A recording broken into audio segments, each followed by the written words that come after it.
dentro daqueles 3 pontos, Cid, na questão do financiamento para os atos do dia 8. Sim, senhor. Inclusive, há mensagens que foram obtidas, falando exatamente da necessidade de se obter dinheiro, e isso já quase chegando no final do ano, para um churrasco.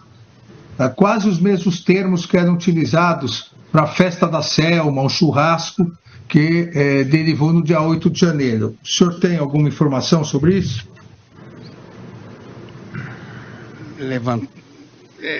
Ministro, não estou. Agora, o senhor diz mensagens minhas trocadas com quem? O senhor recorda? Pedindo dinheiro. Não o senhor pedindo dinheiro, mas... Alguém pediu dinheiro para mim? Exato. Ministro, não me recordo. Ainda mais final do ano ali, né? Não vou me recordar. Até porque se alguém pediu, o senhor sabe de quem foi a mensagem? Aqui, dia 26 de dezembro, o Aparecido Portela envia mensagem para Mauro Cid. O pessoal que colaborou com a carne estão me cobrando se vai ser feito o mesmo churrasco. Lembrei. Mauro Cid exclama: vai sim, ponto de honra, e complementa: não está acabado ainda da nossa parte. Lembrei. Obviamente, não era a picanha que não estava acabada, né, coronel? Não, lembrei, ministro, lembrei. Agora lembrei o contexto. Esse Portela, né, eu creio que ele é suplente da senadora... Exato. Isso, é suplente da senadora. Ele queria... suplente da senadora Tereza Cristina. Isso. Ele teve 13 vezes em dezembro visitando o presidente Bolsonaro. Na verdade, acho que mais. Nós pegamos 13 histórias. Na verdade, acho que mais. Ele passou quase os 2 meses lá. Acho que ele alugou alguma coisa em Brasília e ficou todo dia lá. Ele era muito amigo do presidente, desde a época que o presidente serviu em NIOAC. E ele estava dizendo que, o que ele queria dizer é que os manifestantes estavam querendo ver alguma coisa. Estava acabando, né? Estava acabando o ano e ninguém estava vendo nada, né? Eles estavam gastando o dinheiro deles e não estava aparecendo nada, né? E a minha resposta era no sentido até de que o presidente sempre falava a mesma coisa. Falou assim: não, até dia 31 vai aparecer alguma coisa. Até dia 31 eu vou encontrar fraude nas urnas. Então, era o que o pessoal estava esperando. Coronel, eu vou ler de novo. Sim, senhor. Nós todos aqui somos pessoas experientes. Pense bem. Nós estamos falando de 26 de dezembro. Sim, senhor. Alguém que passou, como o senhor mesmo diz, o mês todo com o presidente, esse Aparecido, manda uma mensagem dizendo: o pessoal que colaborou com a carne estão me cobrando se vai ser feito o mesmo churrasco. Obviamente, aqui, quem é o pessoal e carne é dinheiro. Ou seja, quem estava financiando o golpe está cobrando se vai ter o golpe. Isso. O senhor responde: hã? Nesse sentido. Isso. Isso. O senhor responde. Não, nesse sentido. E o senhor responde: vai sim, ponto de honra. Nada está acabado ainda da nossa parte. Eu quero saber o seguinte: quem é o pessoal que colaborou e estavam colaborando para o quê? Para o dia 8 de janeiro? Ministro, eu acho que estavam colaborando para manter o pessoal lá, né? Para manter o pessoal lá. E a pressão estava começando, ainda mais dele, né? Porque ele estava pressionado porque ele conhecia o pessoal de fora. Ele tinha contato com o pessoal do agro. E o pessoal do agro não vendo nada acontecer. Eles achavam que ia acontecer alguma coisa. Estavam naquele, hoje vai acontecer. Então eles estavam nessa angústia de esperar que fosse dado o golpe, de esperar que o presidente assinasse um decreto e as Forças Armadas fizessem alguma coisa. Era o que acontecia, ainda mais nesse período, que foi um período que eles começaram a ir para frente da Alvorada, né? O presidente até falou com eles, né? Alguma coisa, eu creio que foi nesse período. Então eles estavam pressionando, cadê? nós contribuímos com isso aqui, nós estamos pressionando, nós estamos pedindo, nós estamos falando, né? E cadê? Então, foi nesse sentido, né? Que aí ele começou realmente a pressionar e querer que falasse, que tivesse alguma coisa. E a minha resposta foi no sentido que ele estava com o presidente, né? E o presidente, de certa forma, sempre, vou dizer que, usar a palavra que ele dava esperança que fosse acontecer alguma coisa que pudesse convencer as Forças Armadas a fazer alguma coisa. Então, esse era o ponto. E a minha resposta é porque... Você garante. Porque ele é um cara... digamos que ele era mais humilde, né? Então, ele estava pressionando e ficava enchendo o saco. Então, eu falei, não, vai que estamos firme ainda, estamos na luta. Então, foi um pouco nesse sentido. Como eu comento para o senhor. Eram várias mensagens, várias pessoas pedindo, igual essa mensagem, ministro. Eu falei, recebia centenas. Igual essa mensagem, tinha centenas, né? Com outros contextos, com outras perguntas, e o pessoal querendo falar cifrado, querendo falar criptografado para não ser percebido. Então, a quantidade de mensagens eram muitas. Mas, realmente, a ideia era, não vai acontecer nada, vocês não vão virar a mesa, né? Nós estamos aqui, nós ajudamos, né? Mobilizamos milhares de pessoas. E ele é do agro. Ele é mais humilde, mas é do agro. E ele estava lá, alguém estava sustentando ele lá, né? E esse pessoal estava cobrando. Então, o sentido é um pouco disso, né? Sim. A pergunta dele, todos nós aqui concordamos que ele está cobrando porque colaboraram com a carne, com o dinheiro, com infraestrutura, com gente. Isso. Mas ele pergunta, vai ser feito o mesmo churrasco que seria o golpe? O que eu quero entender melhor é a sua resposta. O senhor não disse, não sei, vamos ver. O senhor disse, vai sim, ponto de honra. O que o senhor quis dizer com isso? Ministro, eu acho que o contexto foi, que eu falei, era o que o presidente ainda mantinha a chama acesa, que pudesse acontecer alguma coisa. O senhor mantinha a chama acesa? O senhor acreditava que dava para dar o golpe até o último minuto? Não, senhor. Não, senhor. Eu, na minha opinião particular, não. E até porque eu sabia, se o senhor pegar todas as minhas mensagens antigas, você vai perceber que eu falava, não encontrou fraude, o senhor está procurando, o presidente não vai dar golpe. Assim, se o senhor percebe, todas as minhas mensagens elas são nesse sentido. E eu estava acompanhando, estava vendo o que estava acontecendo. Até por saber que as Forças Armadas não iam fazer nada. Né? Então eu agora, já sabia. O senhor disse que, até porque o senhor mesmo falou, foram mais de 13 vezes, mas foi que realmente as provas mostram que esse tenente, ele é tenente, né, Aparecido Portela? Reserva, sim, senhor. Ele tinha uma amizade com o ex-presidente Bolsonaro, e o senhor disse que o presidente sempre dava esperanças, né, que algo fosse aparecer, eu até notei as palavras do senhor, algo fosse aparecer para convencer as Forças Armadas. Isso, sim, senhor. Inclusive, só abrindo parênteses, para não perder a ideia, esse foi um dos motivos que o presidente não desmobilizou o povo na rua. Porque muita gente dava para ele o assessoramento, como eu falei na minha colaboração, né? Uns eram radicais, né? Outros eram medianos. Não concordamos, mas não tem o que fazer. E outros eram conservadores. Presidente, manda esse povo para casa, aceita a derrota e fala que só vai ser oposição ao Lula e ponto final. Né? Agora até...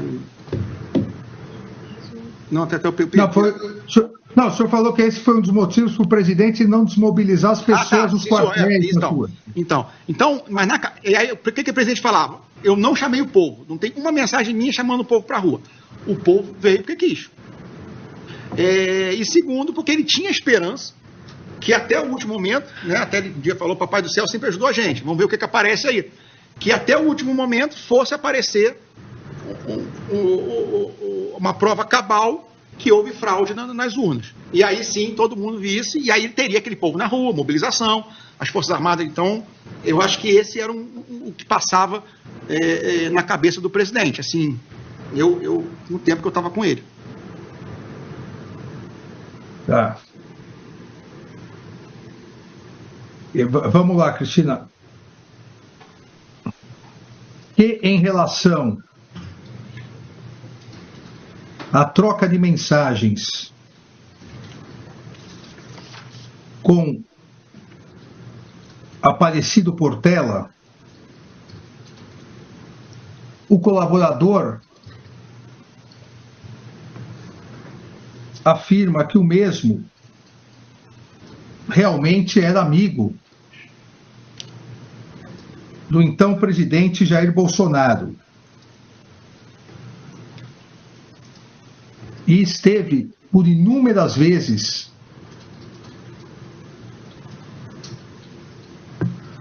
com ele, esteve inúmeras vezes com o presidente no mês de dezembro.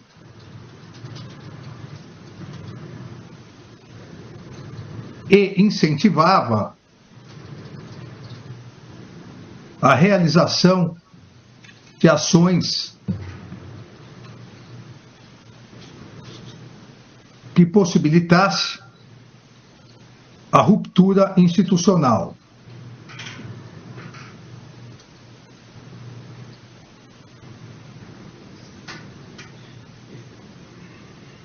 Na mensagem do dia 26 de dezembro, ao cobrar se, entre aspas, o churrasco seria feito, isso entre aspas, né, o churrasco seria feito,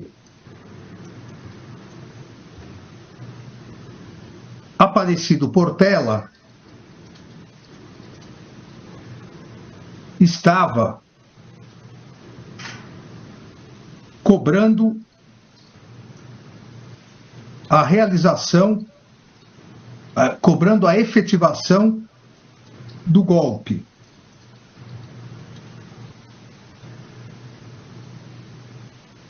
Pois, ao dizer, entre aspas, o pessoal que colaborou com a carne, fecha aspas, estava se referindo a pessoas do agronegócio que contribuíram financeiramente para a mobilização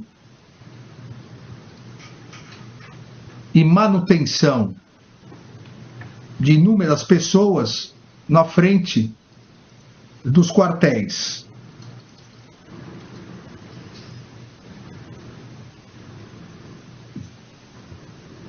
O colaborador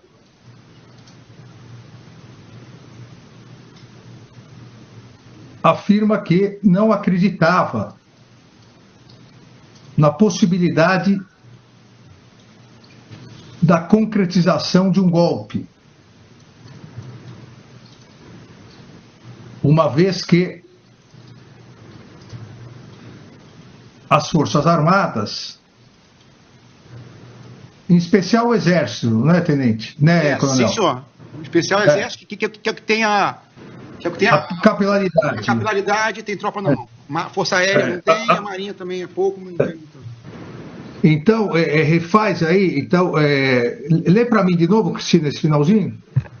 O colaborador afirma que não acreditava na possibilidade da concretização de um golpe, uma vez que as Forças Armadas... Uma vez que o Exército já havia refutado tal hipótese. Porém,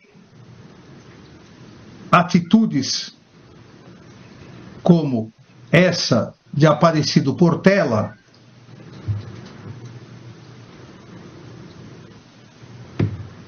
ocorriam todos os dias, uma vez que o então presidente sempre dava esperanças que algo fosse acontecer para convencer as Forças Armadas a concretizarem o golpe. O colaborador, inclusive,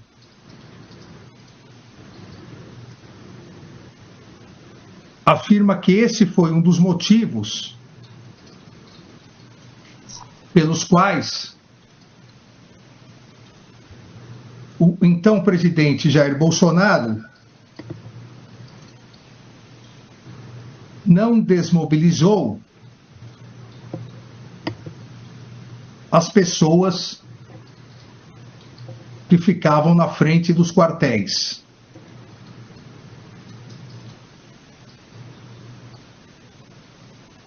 Em relação a isso,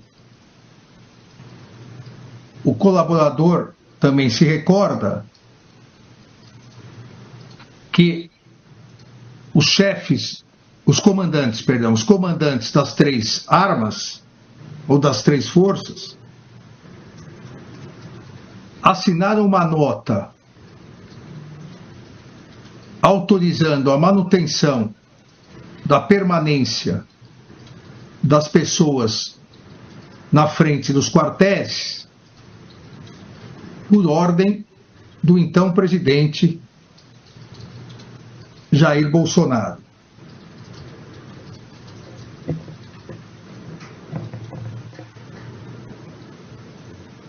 Nesse contexto, Coronel Cid,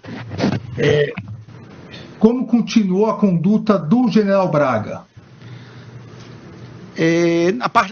Ministro, a partir desse momento que já foi chegando o final do ano, né, ele continuava indo lá, mas o pessoal interno ali já foi esmorecendo, digamos assim, os mais ativos, né, digamos assim, já foram esmorecendo, foram sumindo, e até que dia 30 o presidente embarcou. Então, a partir ali do final do ano já não... Já depois do Natal ali já estava morto qualquer coisa que poderia acontecer. Pelo menos eu não me lembro de nenhuma movimentação, nem nenhuma reunião assim, mas já estava um clima de desânimo mesmo. O senhor se recorda, isso foi amplamente divulgado na mídia e voltou agora, de um vídeo gravado, o general Braga Neto com manifestantes, e ele dizendo, não desistam, ainda vai ter surpresa, eu não posso falar, mas... Sim, o senhor se recorda disso? Sim, senhor, recordo, sim, senhor. E qual era o contexto nesse momento?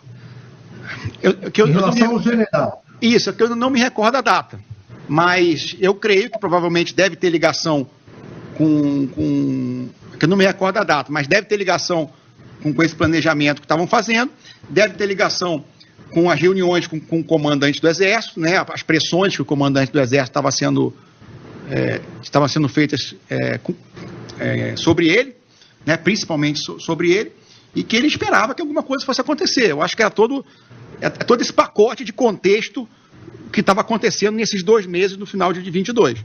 Ele achava que poderia ter uma operação, alguma coisa, que o Exército poderia querer aderir, tinha um povo na rua, e sempre com a ideia de manter o povo mobilizado, manter a massa na mão ali até o último momento. Não, o colaborador recorda-se de um vídeo em que o general Braga Neto conversa com manifestantes em frente ao quartel e afirma para os mesmos terem esperança, porque ainda não havia terminado e algo iria acontecer.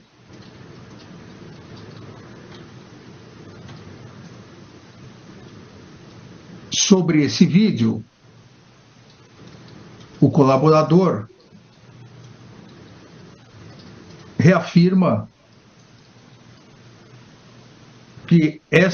que reafirma que tanto o então presidente Jair Bolsonaro quanto o general Braga Neto esperavam que algo pudesse acontecer para convencer as Forças Armadas a darem o golpe. E por isso incentivavam a manutenção das mobilizações em frente aos quartéis.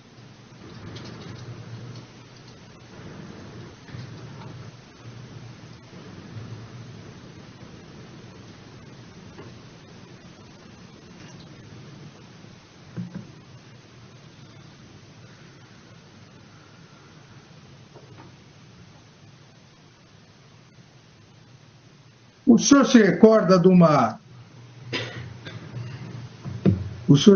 de uma mensagem que o senhor passou também para Aparecido Portela no dia 31 de dezembro de 2022? Acho que o senhor já estava nos Estados Unidos. Sim, senhor.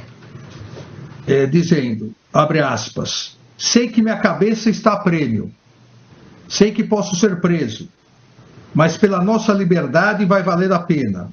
Ainda não terminou. Ainda não terminou. Não estamos fazendo mais pelo presidente, sim pelo Brasil, pelos nossos filhos e netos. Eu, como militar, estou envergonhado. Vamos ter uma nova geração surgindo. Militares que dentro de pouco tempo estarão decidindo e que aprenderam com o que aconteceu nesses meses. Saiba que sempre terá um amigo em Goiânia, para o que precisar. E quando formos para a guerra, quero você ao meu lado. Eu queria destacar 2 trechos. Sim, senhor. E tirando aqui o ânimo bélico, saber o que o senhor quis dizer quando ainda não terminou. Nós estamos dia 31, dia 8 teve a invasão. E quando formos para a guerra, quero você ao meu lado.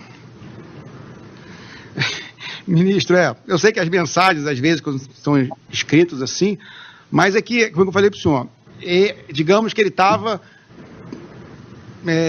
sendo inconveniente com a quantidade de mensagem que ele estava mandando, cobrando alguma coisa, que fosse feita alguma coisa. E eu tentei fazer uma mensagem ali de esperança, que ainda estamos aí, as próximas gerações do Exército vai vir, você está comigo, você é um grande amigo meu, né? As próximas gerações, tanto que eu falo as próximas gerações, os oficiais. Então foi uma tentativa, até me lembro disso aí, de uma mensagem de despedida e pior que depois ainda, ele continuou enchendo o saco ainda. Acho que deve ter mais mensagem dele em janeiro, em fevereiro, né? Não instigando, mas cobrando, reclamando, cobrando até dinheiro que ele gastou, que ele ficou, que ele fez, que ele está ferrado. Então as mensagens dele continuaram, inclusive no mês de janeiro, até fevereiro e março, tinha toda hora ele estava mandando esse tipo de mensagem. E eu tentei fazer uma mensagem de fecho, digamos assim, né? Mas que realmente eu já estava nos Estados Unidos, inclusive já não estava nem mais com o presidente, porque nesse dia 31 eu já peguei o voo que fui para casa do meu irmão que morava na Califórnia e o presidente ficou em Orlando. Então eu nem passei o Réveillon com o presidente. Então eu já estava afastado do presidente, fisicamente, né? E naquele momento eu ainda estava indo para Goiânia.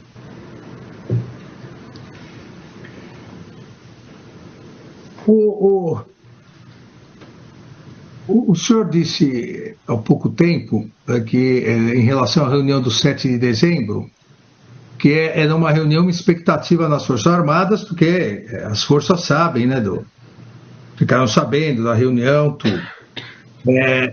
Eu queria saber o seguinte: as forças, o senhor, as pessoas do governo, sabiam do dia 8?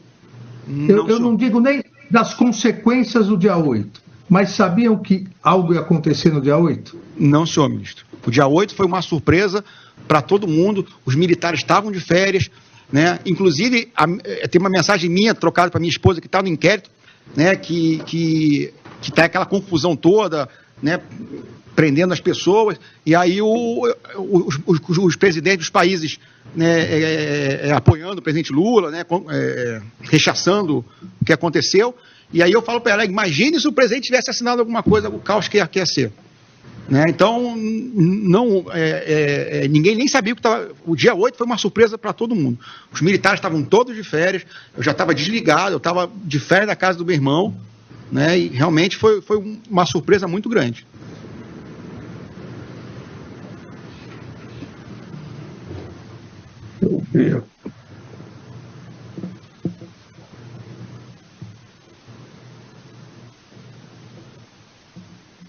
Inclusive, ministro, até para complementar, o QG do Exército ali, ele foi quase esvaziado, né? Depois é que eu morava ali, né? Eu morava do lado da manifestação. E ali, a partir até do dia 29, 30, o negócio foi reduzindo bastante. Os caminhoneiros saíram todos, né? Eu lembro que de 2 em 2 horas tinha um buzinaço que eles faziam, já não tinha mais caminhoneiro, foi reduzindo, que eu acho que depois que o presidente saiu, foi praticamente esvaziado. O próprio depoimento do general que era do CMP, ele fala isso aí, estava esvaziado. E depois, para o 8 de janeiro, as pessoas vieram de fora.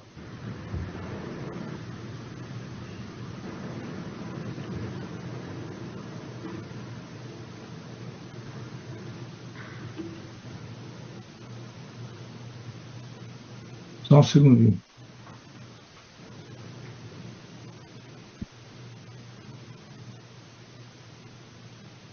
Eu tenho aqui esse negócio, Paulo, de audiência, matou meu feriado ontem, preparando essas perguntas. Eu vou falar, só não foi pior porque o Corinthians ganhou do Cruzeiro e agora nós já estamos no G8. O G4.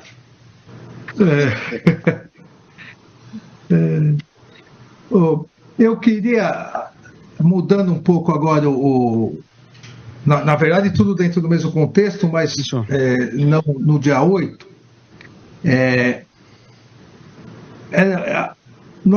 as investigações até agora já está até noticiando, a PF já encaminhou o relatório, indiciou 38 pessoas, o presidente Bolsonaro, o general Braga Neto, entre eles. Há dois fatos, queria saber se o senhor tomou conhecimento, e são importantes também, porque estão bem detalhados nesse relatório. Sim, senhor. O PL foi contratado pelo presidente, foi contatado, né, para entrar com aquele pedido de anulação de metade das urnas. O senhor se recorda disso? Sim, senhor. Até tomou uma multa histórica dizem que foi só eu, Paulo, mas foi o nosso procurador era o vice-procurador-geral eleitoral à época, e foi o plenário do TSE. E há mensagens captadas que a pessoa que fez o laudo avisa o dirigente partidário que, olha, não tem nenhuma fraude, não existe fraude. E diz, não, faça porque o presidente mandou fazer. Então, esse é um ponto que queria saber se o senhor tem conhecimento sobre isso. Essa mensagem é minha? Não. Não, sim, senhor. Não, o que eu me lembro que é voto livre, né? A empresa que foi contratada. É isso. Voto livre. Eu não me lembro os detalhes. Eu não me lembro os detalhes técnicos, mas o técnico responsável, ele já era um senhor. Ele era, às vezes que ele teve lá com o presidente, ele era muito sério, assim, muito técnico, muito assertivo. Eu não sei, eu não me lembro disso, mas eu não sei se ele botaria a assinatura dele se fosse mandado fazer, não. Eu não tenho ciência disso. Eu creio que não. Mas o senhor se recorda dessa pressão? Não, a pressão era para... A pressão que existia era para eles acabarem logo e fazer o relatório. Que tinha que sair logo o relatório deles. Porque eles queriam apressar ao máximo. Essa pressão existia, inclusive em cima da pressão do general Paulo Sérgio. Né? Essa pressão realmente existia. Toda hora com o Valdemar sempre muito cauteloso. Né? Não, vamos ver, vamos esperar, traz para aqui, vamos ver. E tinha a pressão do presidente para fazer logo. Faz logo. Né? Porque ali parece que muita gente trabalhou junto, foi um trabalho feito de várias mãos, né? Tentando, na verdade, o que tinha eram estatísticas só, né? E tentando dizer que as urnas, sei lá, os detalhes técnicos eu não sei, mas as urnas não estavam, tipo o chassi da urna, não sei, eu não entrava, não me meti nesses detalhes técnicos, mas era isso, a pressão existia para agilizar o relatório, mas não que ele falsificasse ou mentisse no relatório dele. Isso aí eu nunca vi. E sim que adiantasse o relatório. E em cima do general Paulo Sérgio é que ele escrevesse de forma dura o que ele tinha que escrever. Mas o senhor nunca presenciou uma pressão, porque a comissão do Exército, foi mais do Exército, né? Ela, no dia seguinte à eleição, ela fez o laudo e tinha o laudo constatando que não havia nenhum problema. Sim, tanto só que o general Paulo Sérgio, ministro da Defesa, pediu e marcou uma reunião comigo, como presidente do TSE, para terça-feira. E terça de manhã, ele ligou pedindo desculpas desmarcando a reunião, porque o presidente tinha chamado. E aí foi mais um mês. Em outras palavras, ele foi proibido de mostrar o laudo que não tinha nenhum problema. Disso o senhor tem ciência? Sim, senhor. Eu até se eu estou lembrando agora, eu estou lembrando do caso. O que aconteceu foi realmente isso. Inicialmente, o general Paulo Sérgio, a conclusão dele ia ser isso. Aí o presidente estava pressionando ele para que ele escrevesse isso de outra forma. Né? Ele queria que ele escrevesse alguma coisa que não... Na verdade, o presidente queria que escrevesse que tivesse fraude. Então, foi feita uma construção, uma discussão ali, e o que acabou saindo, eu acho, foi que não se poderia comprovar porque não era possível auditar. Eu acho que foi isso a conclusão final quando ele enviou o documento para o senhor, se eu não estou enganado. Exato. Então, eu acho que acabou sendo um meio termo entre o que o presidente queria e o que o general Paulo Sérgio fez com o trabalho técnico dele. Essa informação eu recordo disso, sim, senhor. Vamos lá, Cristina. Que em relação a um dos assuntos que mais insuflava a população contra a justiça eleitoral e o poder judiciário como um todo, dando aso aos radicais pedirem golpe de Estado, ou seja, em relação à inexistente fraude das urnas eletrônicas, o colaborador se recorda que a primeira conclusão da comissão das Forças Armadas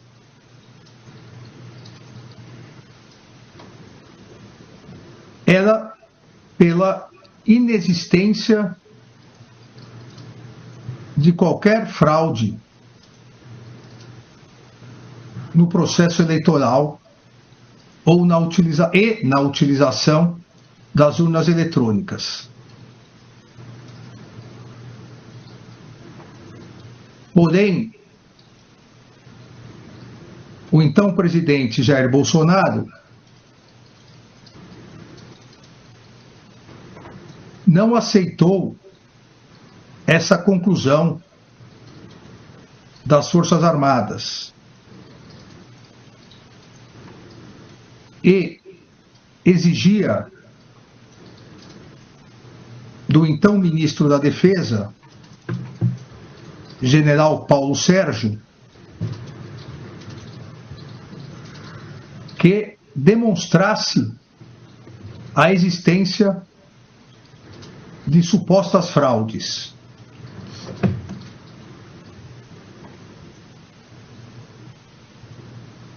O relatório final, segundo o próprio colaborador, ficou no meio termo dessas posições. Uma vez que o Ministério da Defesa alterou sua conclusão para afirmar que não era possível dizer que jamais poderia ocorrer uma fraude.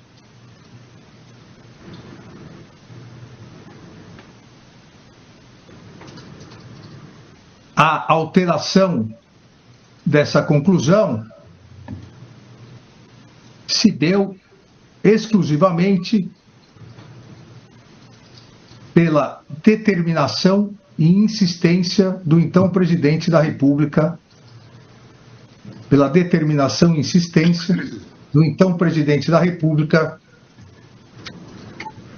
Jair Messias Bolsonaro.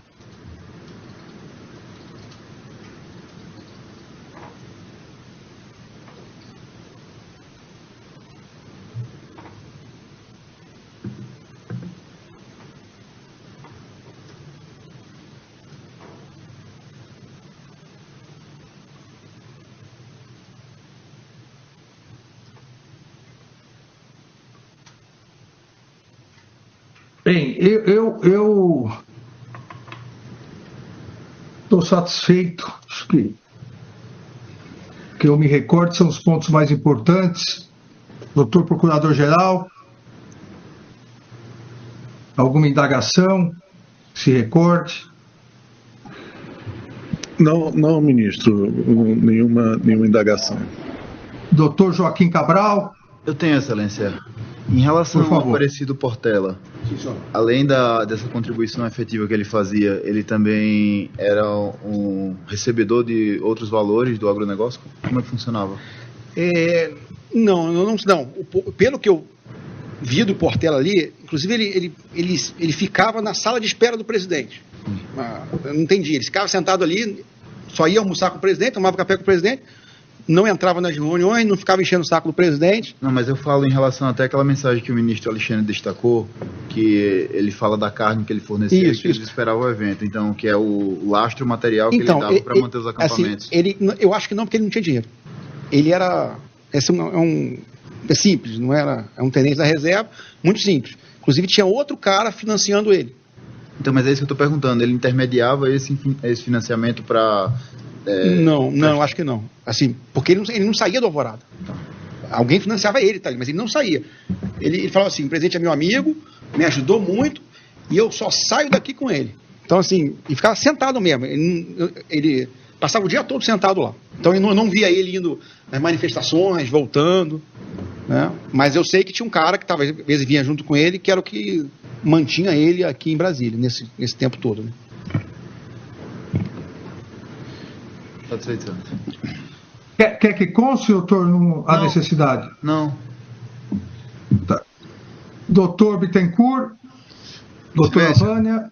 Satisfeito, por favor. Nada a acrescentar. Nada a Não, perguntar. Excelência, muito obrigada. Obrigado.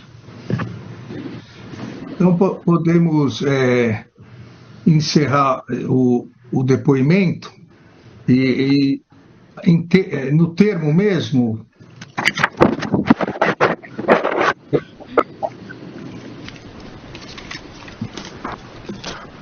Como aqui há uma representação da Polícia Federal dizendo sobre as inconsistências, omissões do colaborador em relação aos fatos que foram apurados. Em virtude disso, houve o parecer da Procuradoria-Geral da República a meu pedido pela decretação da prisão preventiva. Eu, em virtude desse novo depoimento, novos esclarecimentos, eu indago ao eminente Procurador-Geral da República se mantém o parecer ou se quer fazer algumas considerações. Ministro, muito obrigado.